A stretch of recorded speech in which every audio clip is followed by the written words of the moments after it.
Hello and welcome to Clear Out. I'm your host, Nihal Qatar. This week we have another very special guest. We had on Matt George of Locked On Kings to talk about Sacramento's fantastic season thus far. We will have a link to Matt's Twitter and to Locked On Kings in the description down below. You can always reach us at Clear Out Podcast on Twitter, as well as clearoutpodcast@gmail.com. Let us know what you think of this interview, if you have any questions, or if you have any comments on the Kings and their great season. Without further ado, here's Matt. All right, we have Matt George from Locked On Kings on the podcast here today. How are you doing, Matt? I'm doing very well. Thanks for having me. Thank you so much for coming on. Before we get into the Kings, can you tell people where they can find you? Absolutely. So wherever you find podcasts, whether it's Apple Podcasts, Spotify, we're on YouTube as well. Just look up Locked On Kings, and there's a million ways that you can find it, but I appreciate it. Awesome. Well, much has been made about the Kings having a 16-year playoff drought. It's after the All-Star break. They're still winning games. They're 36-25. What is it like in Sacramento right now? What is the vibe around the team? I mean, it's complete elation. Look, it's been 16 years since the Sacramento Kings have been in any kind of meaningful position at this point in the season, unless you were talking about having a chance of sneaking into the playoffs via the play-in or before the play-in via like the 8th or 7th seed at absolute best. The Kings are in a position that they have not been in since 2005, which is 10 games, now 11 games over 500, in a really, really good spot to potentially secure not just a playoff return, but home court advantage in that playoff return, which is a position that none of us expected to be in. So Kings fans, at least the majority of them that I know of and that I talk to, myself included, we're on cloud nine right now. We're just trying to enjoy the ride as much as possible, but also gear up for playoff basketball, which we haven't experienced and I haven't covered. So it's gonna be a fun race for the remainder of the season. I'm looking forward to actually paying attention to basketball in late April and early May. Yeah, that's awesome. I'm a Bucks fan. I grew up a Bucks fan, and we sort of underwent a similar transformation. I remember watching the Bucks get 15 wins in Giannis's and Chris Middleton's first season together, and then just 15 years of just terribleness, really, between Ray Allen leaving and Giannis becoming a good player. So it is an exciting time for the Kings. They're super young. They have such a young core that I think will carry them going forward. What do you think has been the biggest change this season? Is it the fact that Fox and Sabonis had an offseason together? Is it Mike Brown coming to the team, the additions of Kevin Huerter and Keegan Murray, or is it all of that? I mean, it's a compilation of everything, but if you're looking for the biggest significant change, it's Mike Brown. I mean, Mike Brown has come in. He's established a culture. He's got the entire team to buy in, even the team or even the members of the team that aren't necessarily too happy with their role. And then, of course, Domantas Sabonis and De'Aaron Fox being together for a full season went better than, I guess, most people expected, but as many of us in Sacramento were expecting and hoping. Like, people just for some reason thought that the Kings gave away Tyrese Halliburton for nothing, like they didn't also acquire a two-time All-Star in that deal and someone that instantly made De'Aaron Fox better. Plus, De'Aaron is having the best season of his career, even though the stats don't stay that. Stats are misleading. De'Aaron Fox is playing like an absolute superstar right now. He scored 30 points in 7 straight games. 9 out of his last 10 games, he scored 30 points or more. So he's playing like a superstar right now. The Kings got 2 All-Stars for the first time since 2004, I think. And then Monty McNair, Kings general manager, did an excellent job surrounding them with role players and pieces that complement them, getting shooters like Kevin Huerter and Keegan Murray, Malik Monk, who's basically taken over that 6-man role for Sacramento, plus the connection that he has with De'Aaron Fox. It's a compilation of a lot of things, but just an expert job by the organization as a whole to turn things around this quickly. You touched on Mike Brown's impact. You had a really great sit-down conversation with him a couple weeks ago, I think, before the All-Star break, and he mentioned how he puts the players first, essentially. It's more than basketball, right? That's his relationship building philosophy or coaching philosophy. Do you think that's the primary reason why we've seen such a big buy-in from players like De'Aaron Fox this year? I think that's part of it. Like Mike is known as a player's coach. Mike is super well respected, but Mike has brought a culture of winning. I mean, he's already well respected before he took this job.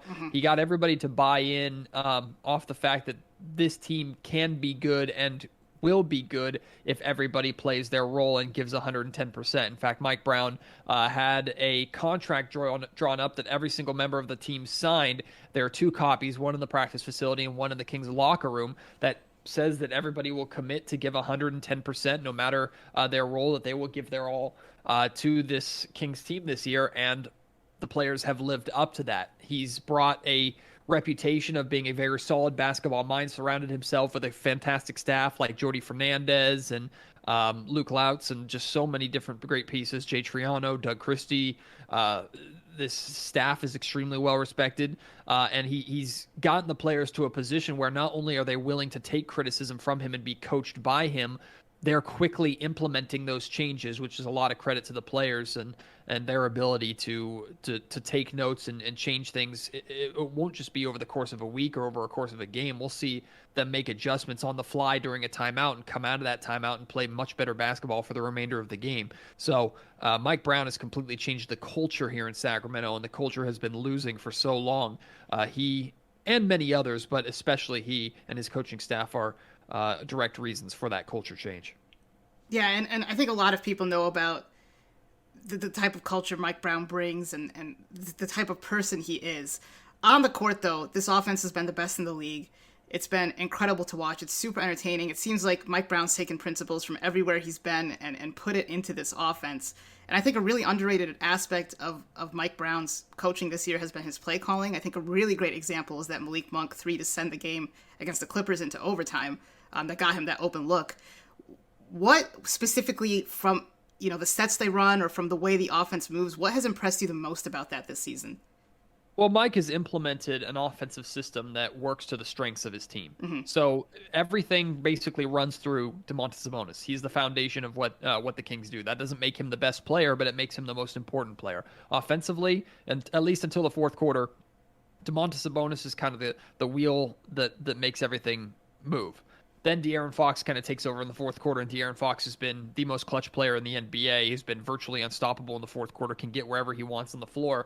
And because Sabonis is so important and because the team plays off of Sabonis so well, De'Aaron doesn't have to give 110% the entire game and be gassed by the fourth quarter. Even if he's played 35 minutes by the time he enters the fourth quarter, he can still come in and be rested enough to become that fourth quarter Fox that we've gotten so used to this season. So what's impressed me the most is how Mike Brown has so quickly just been able to unlock this group and how this group has been able to figure out how to play together to where they're not thinking anymore. They're reacting to each other. They know where Kevin Huerter is going to be on the wing. Keegan Murray, the fact that Keegan Murray gets as many wide open threes as he does is ridiculous considering he's one of the best shooting rookies of all time and might actually become the best shooting rookie of all time. But because he is on the floor with Fox and Sabonis, who draw so much attention, he gets wide open threes. Kevin Huerter gets wide open threes. Then you have Malik Monk coming in off the bench, and Malik has taken kind of a primary facilitator role in addition to microwave scorer. Mike Brown has given him the confidence and given him the freedom to kind of express himself through getting his teammates involved, and he's become an energizer bunny for the Kings in the second unit. Then you have bench players like Terrence Davis, who's gone for 30 points a couple of times. You've had Trey Lyles, who will step into the game and whatever his role is, he will deliver offensively at times. So it's just a solid, cohesive unit, a group of guys that know how to play together. And it seems like one or two will step up big when needed. For example, with De'Aaron Fox out last night in Oklahoma City, Harrison Barnes stepped up and scored 29 points. But then you'll also see, if you sift through box scores for the Kings, especially in wins, you'll see 6-7 players at times in double figures. This Kings team offensively attacks as a unit to where, again, even without De'Aaron Fox, their leading scorer, they can score nearly 130 points like they did last night. Absolutely, and there's so much to get to with this Kings team because there's so many exciting pieces. Keegan Murray has been phenomenal this year. I've really loved watching him play. You mentioned his three-point shooting, one of the best three-point shooting rookies of all time. I was looking through his percentages. It's crazy to me that he almost shoots identically from the corner and above the break. I mean, that's super rare, especially for a rookie. I do think the rest of his game offensively is a little underrated, actually. I think he makes some really great cuts within the frame of the offense. I think you've mentioned on a podcast recently that you think Keegan Murray can be one of those guys that his numbers being retired with the Kings. What about him and his game excites you that much that you think he can be a Kings legend for the entirety of his career? Well, for one thing, I believe Monty McNair when he says that he wants Keegan Murray to spend his entire career in Sacramento, which is pretty rare, but Keegan Murray is that type of player where you can see him fitting with whatever team for the foreseeable future. And look, if Keegan Murray is a King his entire career, the Kings have a very solid, consistent player, and I feel very confident saying that, even though he's just a rookie, because he's shown that even coming into the league. I was extremely high on Keegan Murray coming in, and a lot of fans in Sacramento and a lot of NBA fans, period, thought that Jaden Ivey was the right pick over him because of the flash and flair, and Keegan's more kind of quiet, boring fundamentals. Well, fundamentals are essential for this Sacramento Kings team, who has lacked fundamentals at times. Plus, fit is extremely important. You'll hear people say draft best talent available over fit. Yeah, that's fine for a team like the Orlando Magic at the top of the draft that aren't expecting to go anywhere. But for a team like the Sacramento Kings, who expected to compete for a playoff spot, I don't think they expected to be the third seed in the West, but they need someone who's going to fit in and fill a hole. And the Kings needed shooting and floor spacing around De'Aaron Fox and Domantas Sabonis. Keegan Murray has absolutely filled that hole for them. Plus, you talked about how underrated he is putting the ball on the floor. The growth that he's shown over the course of the year, Mike Brown has directly challenged him to play better defense, to grab more rebounds, and to put the ball on the floor and attack the basket more aggressively. And all three of those categories, almost immediately after he was challenged and Mike Brown said something publicly, we've seen results. So Keegan is willing to take those criticisms, and he's willing to adapt and do what he needs to do. Now, while his demeanor on the floor suggests that maybe he's disinterested or he's quiet or you won't really see him flex or celebrate or smile all that much, he's very much a gamer. He's extremely important here in Sacramento. And if a big three is what the Sacramento Kings are seeking, it wouldn't surprise me if next year or in future years, it's Fox, Sabonis, and Keegan Murray is that third piece.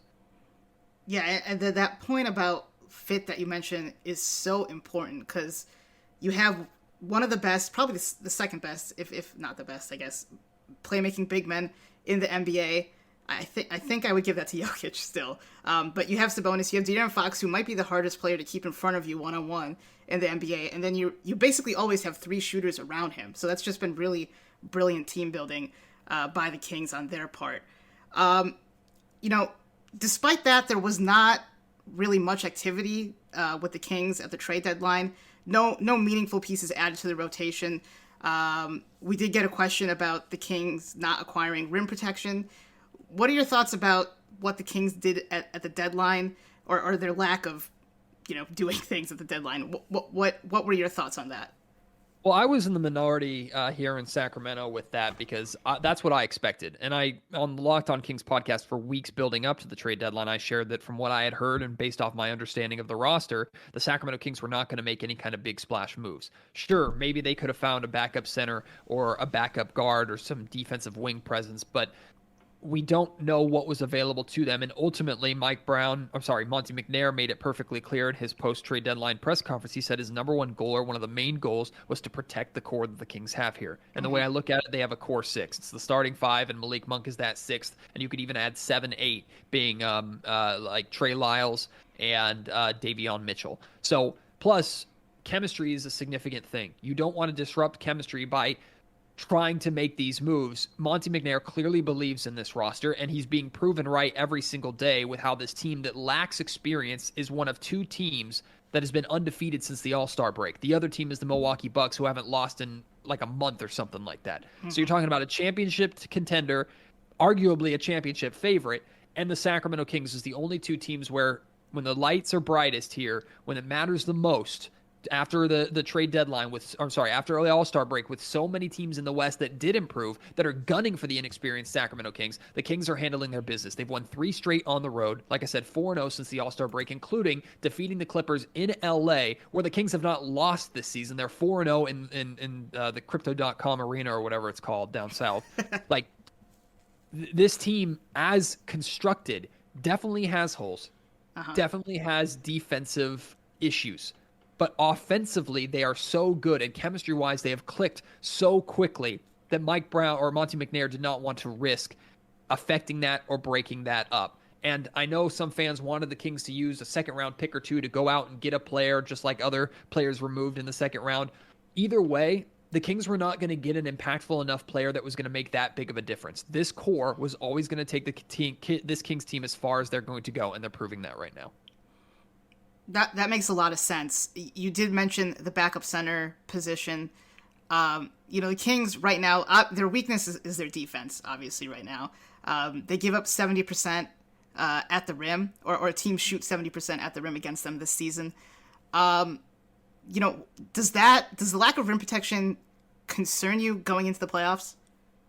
I mean, there's always cause to be concerned. I Sure. expect the physicality of the playoffs and the defense of the playoffs to pick up a little bit. And again, the Kings don't necessarily have the experience outside of Harrison Barnes and Matthew Dellavedova. Those are the two that have won championships on this Kings roster. Other than that, I mean, this team is kind of going in. They do have other players that have made the playoffs before, but their main guys, specifically De'Aaron Fox, he hasn't been there before. Keegan Murray hasn't been there before. Now, Kevin Huerter has, but different guys have tasted it. Malik Monk hasn't been there before. So this is a group that's going to figure it out. And ultimately, while there are concerns defensively, you look at the Western Conference in particular, and there aren't any defensive juggernauts really in the Western Conference. And you look at the best defenses in the league, and they're not vastly superior to the Sacramento Kings. Now, I expect there to be a learning curve. I actually have no expectations, period, for the Sacramento Kings when they get to the playoffs. I hope they win. They're going in with the expectation to win and make it as far as possible, and they're more than capable of doing that. But for me, them getting to the playoffs, at that point, it's house money for me. My expectation is that this team will be competitive. And I'm telling you, there's not going to be a team in the Western Conference, even if the Kings somehow fell to 8 and took on the Denver Nuggets. There's not going to be a team in the Western Conference that's going to sweep the Sacramento Kings. The Kings are too good offensively. They just show that you can score 175 points against their bad defense, and they'll still beat you. So offensively, it's enough to carry them through. Would you like to see the Kings improve? Yes. And ultimately, Monte McNair is going to see in the playoffs this year what he has to do to improve this roster so that they can grow and build upon it next year. But also a big part of that is going to be De'Aaron Fox and Domantas Sabonis getting that stage together. And I'm telling everybody, the way we talk about Ja Morant, the way we talk about the other exciting guards in the NBA that have been anointed as the faces of the league at that point guard position, De'Aaron Fox is going to force himself into that group with how well he performs once he gets to that playoff stage. You know, it's funny. I don't disagree with you at all on that. I've been a big fan of Fox myself for these last couple of years. He's taken another leap this year. I think what I've been really impressed with, and in the offseason, Mike Brown and Fox both talked about defense and working on that end of his game. You know, he's not quite there where he's a really good defender, but he has the tools to be, and I've been really impressed with his activity on defense. Have you seen the same thing with him on that end of the ball? Him just being more active, being more locked in on defense?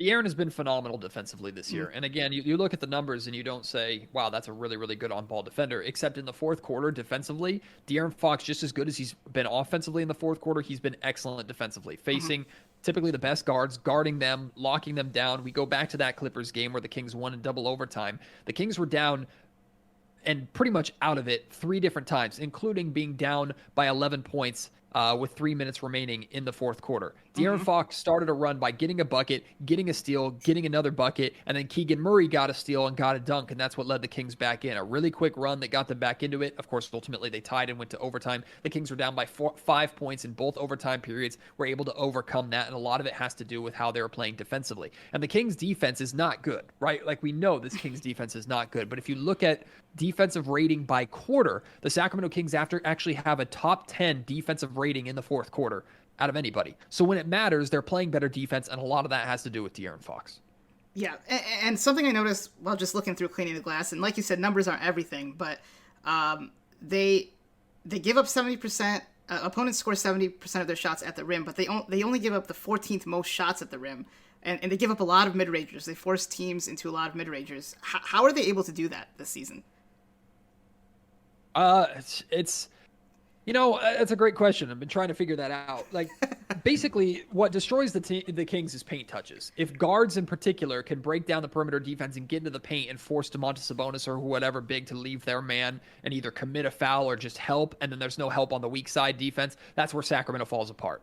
So they've really struggled with that. And truthfully, the best game plan of how to stop the Sacramento Kings is attacking the paint and trying to get Domantas Sabonis into foul trouble. But when the Kings are communicating efficiently and rotating properly, they do a better job at solidifying that paint or locking down that paint and forcing teams in a lot of isolation jumpers and pull-up mid-range jumpers, which the league is going back to that mid-range game a little bit. De'Aaron Fox has been excellent in the mid-range this year, so I understand how those shots are maybe a little bit better today or a little more acceptable today than they were in years past. But that is going to be pretty much the main area to pay attention to, or one of the significant areas to pay attention to when it comes to postseason basketball for the Kings, is if they are allowing guards to get into the paint and touch the paint, they're in big trouble. But if they can cut off those drives to the rim and force mid-range jumpers, they're putting themselves, with how good their offense is, they're putting themselves in their best position to win. Absolutely. Something else they're really good at is limiting transition points. They give up the fewest transition possessions in the league, which is also really impressive for their defense. I do think fans maybe get caught up in, fans of every team get caught up in being a contender and winning a championship, that sometimes just enjoying the ride or enjoying, seasons like this get lost. So I don't want to spend too much time on the playoffs, but I do want to ask one question about the two-man game that Sabonis and Herter play and Sabonis and Fox play. Do you think once you hit the playoffs and that intensity ratchets up, that they'll struggle a little bit, or do you think this is directly transferable to the playoffs, their success on offense?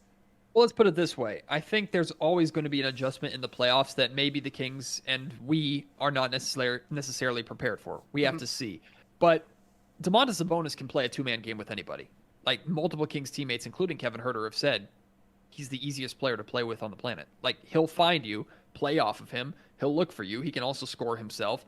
Like, Sacramento's offense is so dynamic that even if they face a team that figures out an aspect or two of it, I don't think they really can be consistently shut down. And consistently is the important point there, because not too long ago, the Toronto Raptors came into Sacramento and the Kings looked terrible. Offensively, had their worst night, could not hit a shot, could not get anything going. The Toronto Raptors were extremely physical. And we looked at that game and went, oh crap, is this how you beat the Sacramento Kings? Are teams starting to figure it out? Well, that's a one-off, because since then, the Kings have not been held that way. But even if, let's say they face the Dallas Mavericks, who are not a good defensive team either, so maybe this is a bad example. But let's say they play the Dallas Mavericks in the opening round of the playoffs. And let's say in game one, the Mavericks up the physicality and defeat the Sacramento Kings by not allowing their offense to get into the rhythm that they're used to. Mike Brown is so good with adjustments that in game two, I expect things to be completely different. Like, this Kings offense is far too dynamic. Domantas Sabonis is too good. De'Aaron Fox is too good. And there's too many good shooters and playmakers around them that they're not going to be held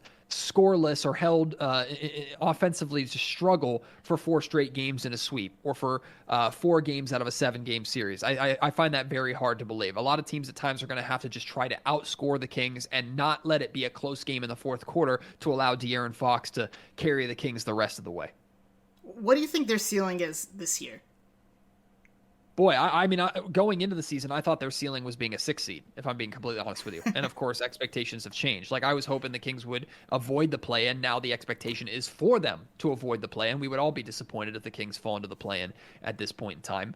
I mean, the ceiling for the Sacramento Kings, I think it's undefined, and that's not a cop-out answer. Like, if the Kings were to make the NBA Finals, it's a run of dreams. It's an absolute run of dreams. And I would never predict that. I would never put money on that. But it's possible today. Even if it's 1%, it's possible, whereas coming into the season, it never seemed possible. So if the Kings get hot at the right time and they keep rolling and offensively do enough to where defenses can't necessarily figure them out, plus if maybe they get some luck in matchups, maybe the Boston Celtics or the Milwaukee Bucks, who typically beat the Kings pretty good every time they play, if either of those two teams maybe get knocked out somehow and the Kings face an opponent in the NBA Finals that they weren't necessarily expecting, hey, maybe they can have some better luck. But ultimately, the Kings making it to the playoffs, like I said earlier, it's house money for me. I expect that they will have a very, very good chance at making it out of the first round.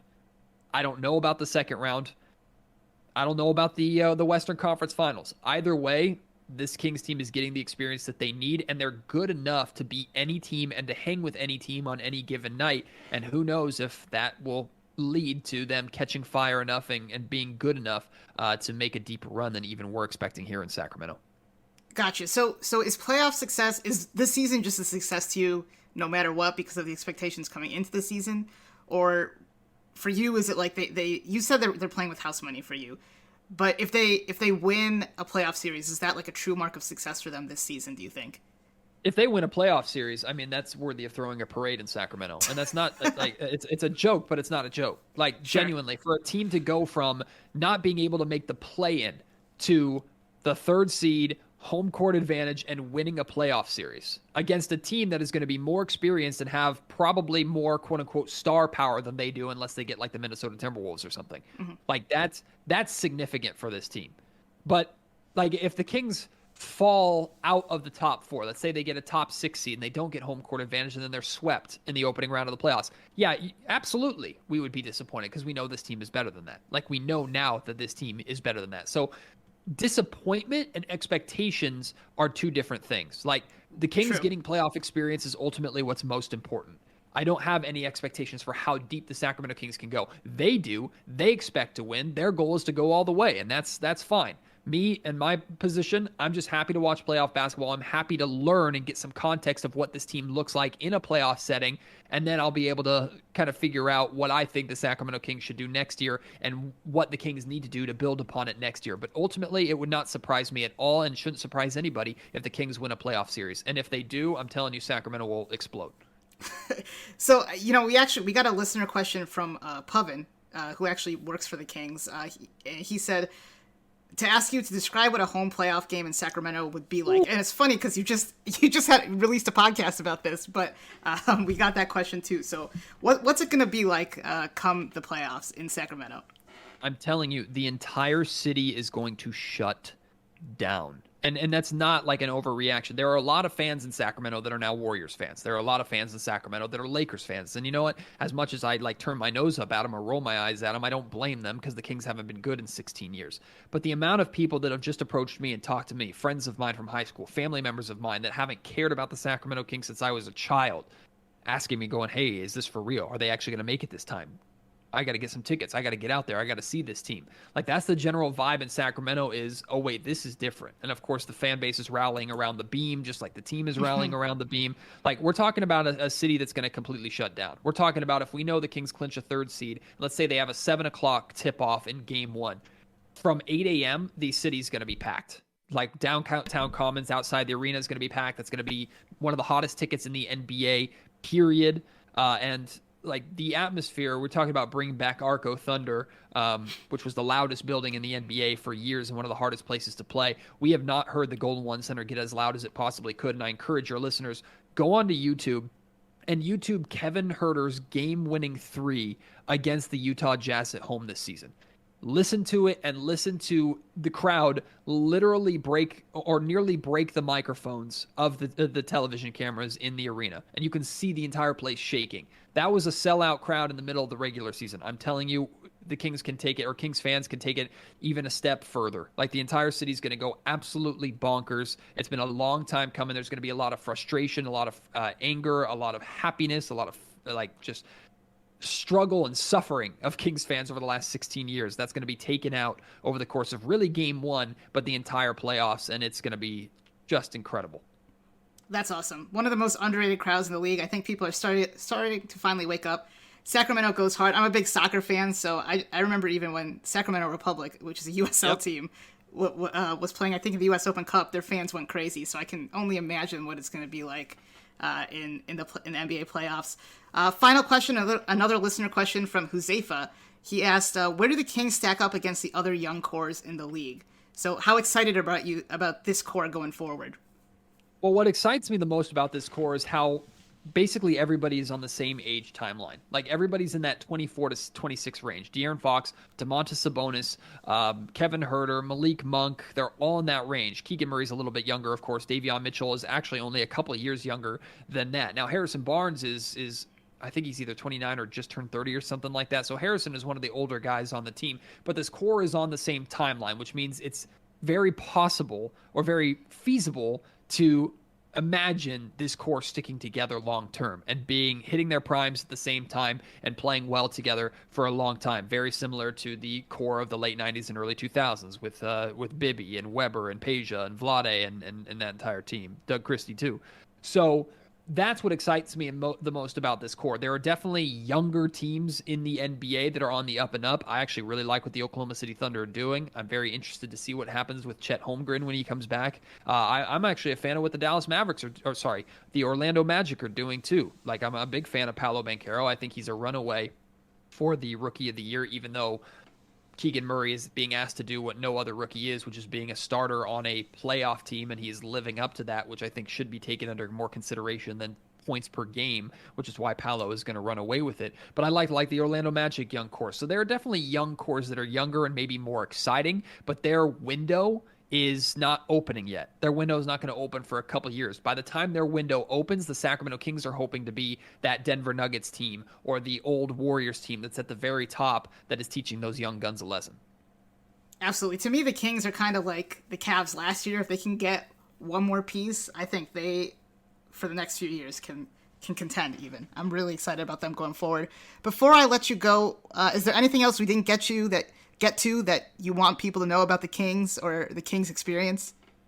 I just encourage everybody to pay attention. Just watch. The Kings are incredibly enjoyable right now, and don't allow your preconceived notions of Sacramento Kings basketball, and don't allow national media members who claim to watch the NBA but really only watch the Lakers and whichever team Kevin Durant is on and all the big market teams, and don't pay attention to the Kings but spew off takes like they do know what's going on. They know nothing. So don't listen to those people. Listen to myself, listen to so many people in Sacramento. There are so many great outlets, so many great podcasts, radio shows, videos, whatever, of people here in Sacramento or around Sacramento that actually understand what's going on. Listen to someone like Mark Spears, who's very plugged in here to Sacramento. Listen to someone like Sam Amick, whose home is here in Sacramento. Those guys who are national media members are aware of what the Kings are actually doing and what's really happening here. But even if you don't care about all that and you just want to watch good, entertaining basketball, the Kings are one of the most entertaining teams in the league to watch. Offensively, they're a lot of fun. They definitely have moments defensively that make you go, yikes, and that's fine. But this is going to be a team that everybody should be following and paying attention to. And I would hope they're a team that all of the or all the teams that are out of the playoffs, all those fan bases rally around the Sacramento Kings as a representation of how quickly you can turn things around with competent front office decisions, a good head coach, and a team that buys in. Absolutely. Great way to put it. If you guys have not, make sure you go check out Locked On Kings, some of the best team-specific coverage out there. You keep it super fresh every episode. I really love listening to the podcast. Thank you so much again for coming on. I really enjoyed it. It's an absolute pleasure, my friend. Thanks for doing it, and we'll do it again.